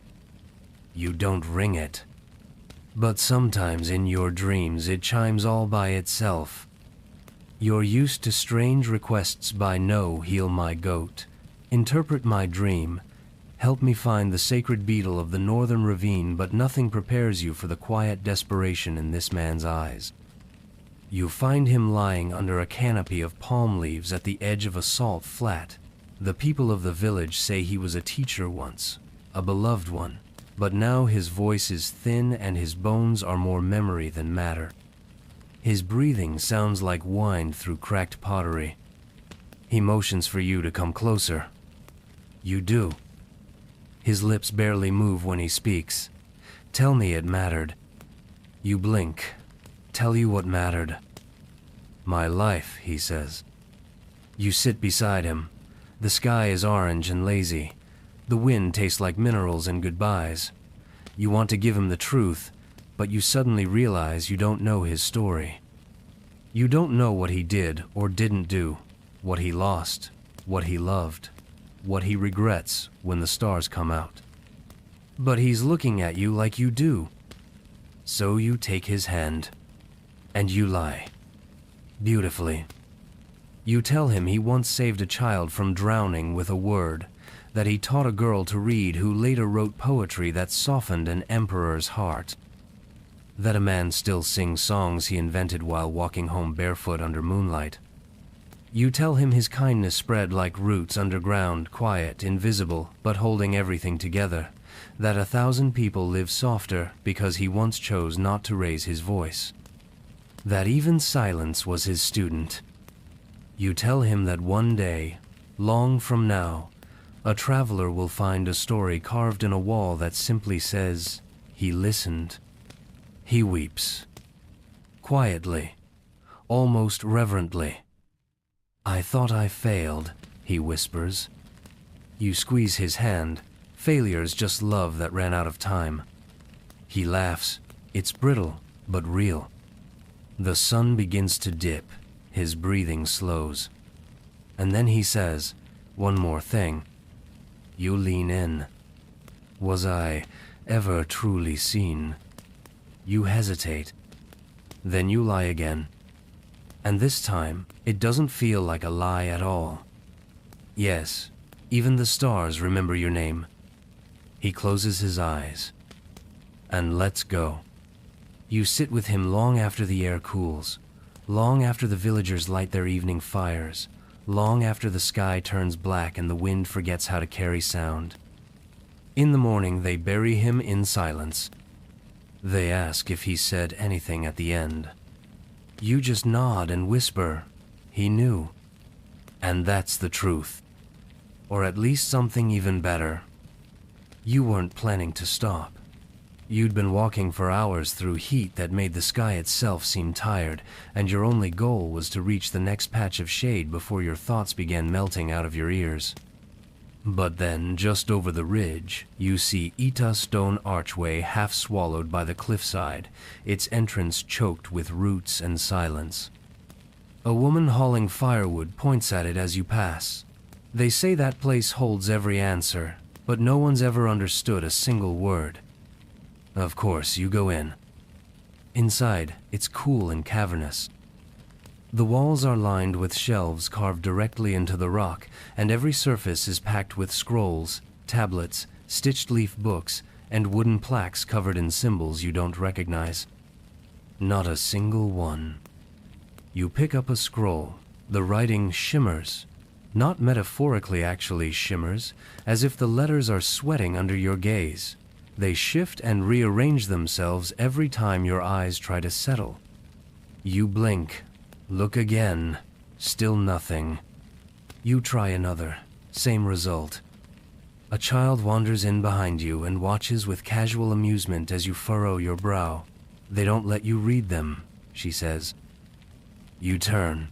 "Why not?" She shrugs. "You're too noisy." You look around. "I haven't said anything." She taps your chest. "In here." You put down the scroll and sit cross-legged on the floor, trying not to feel like the library is judging you. You try silence. Then stillness. Then you try something else. Surrender. Not giving up, just giving in. And something changes. The air thickens, not with heat, but with presence. The symbols on the scroll stop moving. You glance down. And for the briefest moment, a single line becomes clear. To know is not to name is not to hold. Then it fades again. You stare at the scroll, suddenly unsure whether you read it or remembered it. The girl smiles. Better. You spend the whole day there, not reading, but being read. The scrolls don't tell stories the way normal books do. They don't feed you. They mirror you. The more you calm, the more you understand. The more you understand, the less you need answers. By sunset, you walk out empty-handed but full in ways you don't have words for. The woman with the firewood sees you again and asks, "Find what you were looking for?" You think about it. You think about the single sentence that burned itself into your mind like soft fire. And you answer, "Not yet," because now you realize you're the one still being written. After leaving the silent library, you continue your journey deeper into the desert, the sun hammering the earth like a blacksmith, forging something you can't quite see. Your feet are tired, your throat dry, but your spirit carries an ember that refuses to die. You arrive at a small settlementa scattering of tents and stone huts arranged around a well. The people eye you with suspicion. They whisper in a language you don't know but understand well enough. Stranger. Trouble. Curse. That night, the village elder summons you to a fire-lit circle. His eyes are sharp, his voice low and heavy with warning. You have walked paths that should not be walked, he says. You carry secrets the desert does not forgive. You must leave. You try to explain about the cave, the dream, the library, the boy who smiled. But the words feel thin, like leaves caught in a dry wind. They fear change, the elder adds. The desert protects itself by breaking those who would unravel it. You realize then that your journey is not just about finding answers, it's about surviving questions. You agree to leave at dawn. But as the sun rises, a sudden sandstorm sweeps through the village like a living thing. It howls and twists, blotting the sky, swallowing the settlement in a cloud of dust and fury. You hold your breath, gripping the edge of your cloak. When the storm passes, the village is gone. Not destroyed, not burned, gone. Only the well remains, still full of clear water. You stand alone. The desert has taken sides. And it's chosen you. You take a deep breath, not too loud, and step forward. Because sometimes, the path that wants to break you is the one that will make you whole. And sometimes, the desert's silence speaks louder than any words. You have been walking for so long that the line between days and nights has blurred into a single, unending rhythm. Your sandals are worn through, your robe tattered, and yet your heart pulses with a strange kind of hopeia, fragile, flickering light that refuses to be snuffed out. You arrive at a plateau overlooking a vast expanse of desert and sky meeting in an endless horizon. The wind whispers like an old friend, carrying secrets you've been chasing all your life. You sit down on a smooth stone and close your eyes, letting the silence fill you. In that stillness, a realization dawns. The journey, the dreams, the cave, the boy who smiled, the library. The village that vanished, not about finding answers, but about learning to live with the questions. Endings are not final, they are gates. You recall the white stone from the blind man, the bell from the city of stillness, the laughter beneath the fig tree. Each was a sign, a message that life's mysteries are less about control and more about surrender. You stand, feeling the sun warm your face. The horizon beckons not as a boundary, but as an invitation. You begin to walk again, because every step forward is both an ending and a beginning. And the only truth you carry now is this: to live is to journey without a map. To breathe is to trust the wind. And to see is to open your heart even when the path disappears. You smile. For the first time in a long time, you are home. The desert listens. And so do you. After all the walking, the dreaming, the silences, and the storms, you find yourself standing at the edge of a vast canyon. The wind carries a quiet that feels ancient, like the breath of the earth itself. You look down into the deep gorge where shadows dance and sunlight fractures like forgotten promises. You realize now that this is not a place to reach. It is a place to behold, a mirror for the soul's endless journey. You remember the cave's whispers, the blind man's seeing, the village that vanished, the laughter that saved you from being a demon, the silent city's bell, the boy who smiled, the dying man's wish, the unreadable library, and the desert's fierce embrace. Each moment was a lesson, a step, a question without answer. And that's when it hits you. You were never meant to arrive. You were meant to walk, to listen, to become the story whispered on the wind, the shadow crossing the sand, the hum beneath the stars. The journey itself is the destination. You take a deep breath, feeling the canyon's vastness inside you, the emptiness that holds everything. You smile softly, because in not arriving, you have found everything. You turn away from the edge and begin walking again, not because you must, but because you choose to. And the desert, the sky, the stones, and the silence all walk with you. Together. The path feels lighter now, as if the desert itself is easing its grip. Your steps no longer drag through dust, but glide over stones warmed by the sun, steady and sure. The endless horizon has taught you patience, and the silence has taught you listening. You pause beside a small spring, its water shimmering like liquid glass. You cup your hands and drink deeply, the coolness settling into your bones like a forgotten lullaby.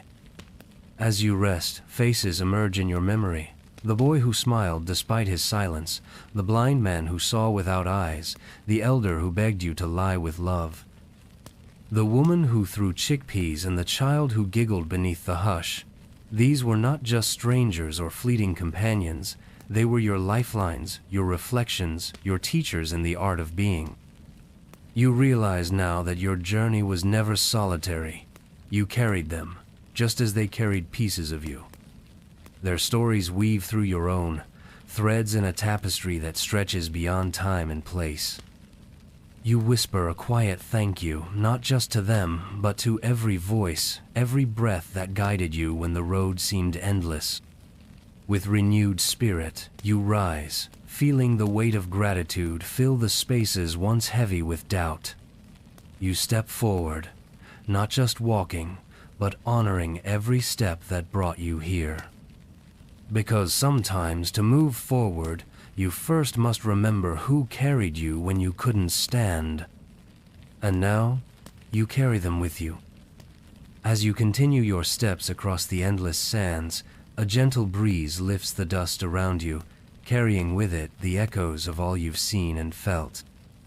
The sun dips lower, painting the sky in colors that seem borrowed from some otherworldly palette, golds melting into purples, and then stars trembling into view.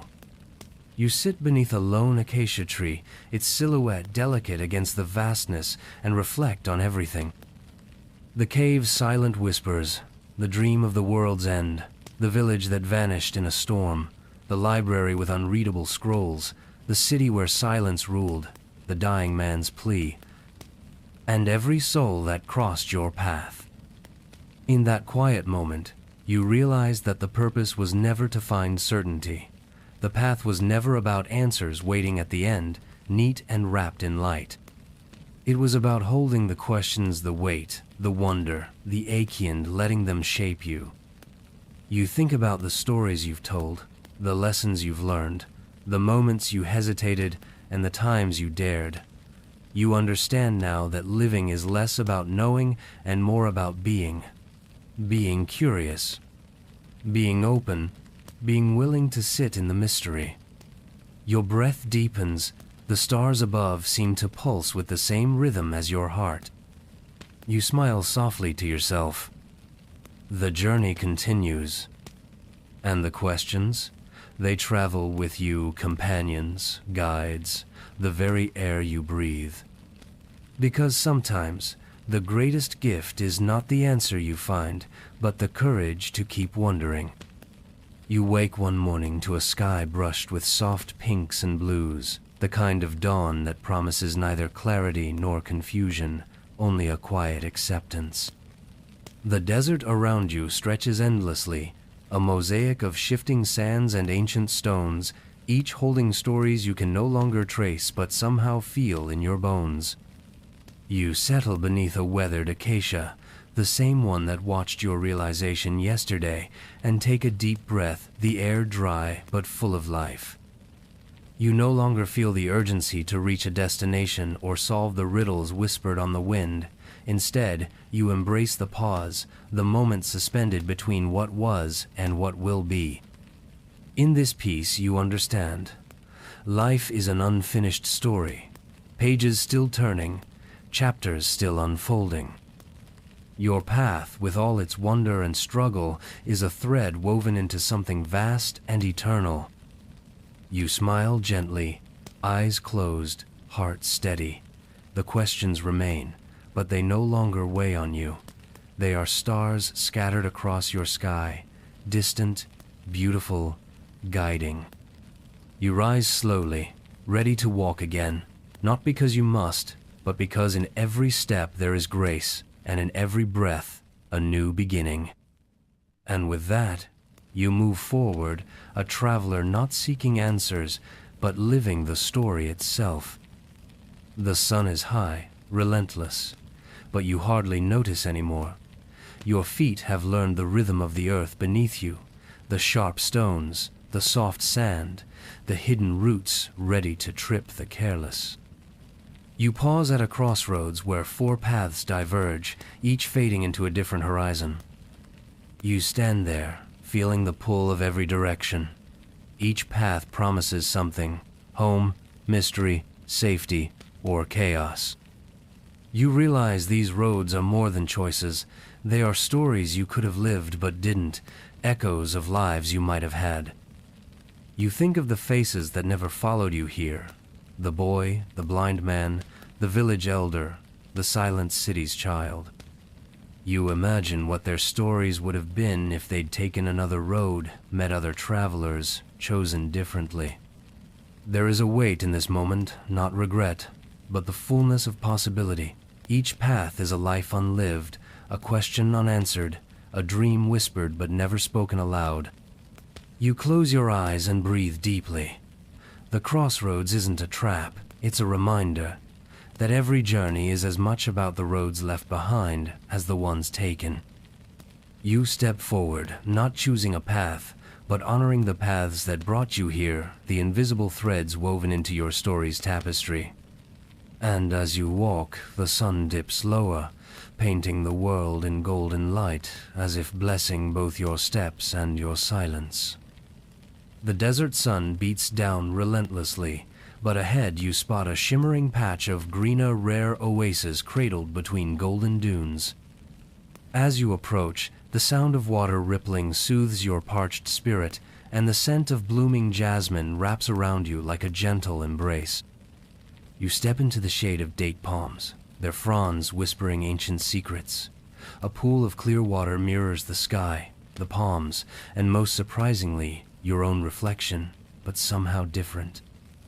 The face looking back at you holds not just weariness from the journey, but a quiet strength and peace you hadn't recognized before. You kneel by the water's edge, fingertips grazing the cool surface, sending ripples that distort the image. For a moment, your reflection blurs and reforms into visions of every step taken in the cave's shadows, the boy's smile, the silent city, the dying man's plea, the unreadable scrolls, and the desert's stern silence. You realize this oasis isn't just a place of rest. It's a mirror of your soul's passagia, sacred pause where all parts of your journey converge and make sense. You drink deeply from the spring, feeling the water fill not just your body, but your heart and mind. In this sacred place, you meet yourself fully, the traveler, the seeker, the keeper of questions and stories. The oasis hums softly, as if blessing your presence, reminding you that the journey's meaning lies in embracing every reflection, every ripple, and every breath. You rise, refreshed and renewed, ready to continue walking not toward a destination, but deeper into the unfolding mystery of your own becoming. The horizon stretches endlessly, the sky a canvas of dawn's first light. You stand alone atop a gentle rise, the desert unfolding beneath you like a vast, untold story. Your robe is worn, your feet dusted with countless miles, and your heart swollen with all you've seen and felt. Here, in the quiet expanse, the truth settles gently into your bones. The journey itself is the gift. Not the answers you sought, not the places you passed, but the act of walking, the becoming, the unfolding, the sacred dance with the unknown. You remember the cave's whispers, the dream that warned of endings, the villages that taught you laughter and silence, the blind man's vision, the library's unreadable words, and the oasis that reflected your soul. Each step, each encounter was a thread woven into the tapestry of your transformation. You breathe deeply, feeling the desert wind as a companion, the sun as a guide, and the stars yet to come as promises. You smile not because the path is clear, but because it's yours. You begin to walk again, not toward a destination, but into the endless horizon of possibility. Because sometimes, the greatest journey is not about arriving, it's about learning to live fully in the walking. And in this, you are finally free. The desert listens, and you have learned to listen back.